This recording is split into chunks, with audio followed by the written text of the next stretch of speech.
Hey, welcome to Sully's Pub. Great to have you. Now, I had this rep come in just last night, first timer. He was fresh-faced, decent posture, clearly what we call a try-hard.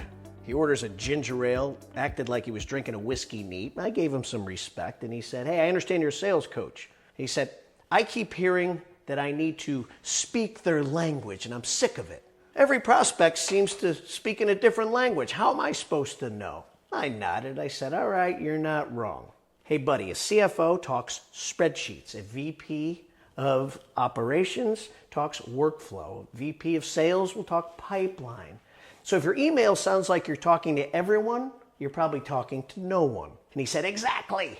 I think I sound like a brochure. I said, all right, you got ChatGPT on your phone? He said, I do. I said, give it to me. All right. And I said this, we're going to ask it a question. Bloop. All right.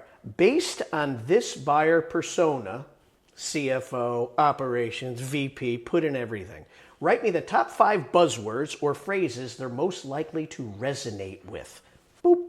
And then I asked him to do this. Copy and paste it into an email and then say this. And I made him do it. Press the button. Rewrite this email to reflect the tone, keeping it in 100 words or less. Make it sound like I've been in their industry for years.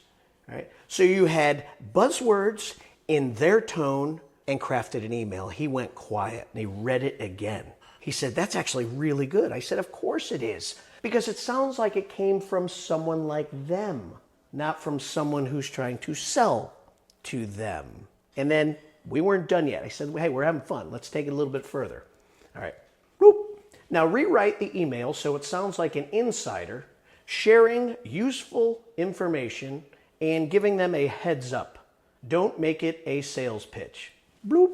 Something of value that you can add to them. You can make a client smarter, right?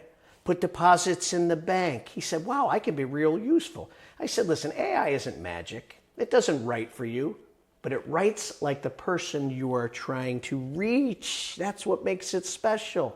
And he grabbed that soda. He took a sip. He said, yeah, it's like having a translator of every buyer type. I said, oh, it's even better. It's like having a ghostwriter who used to be that buyer. So go ahead and finish your drink. And tomorrow, speak their language.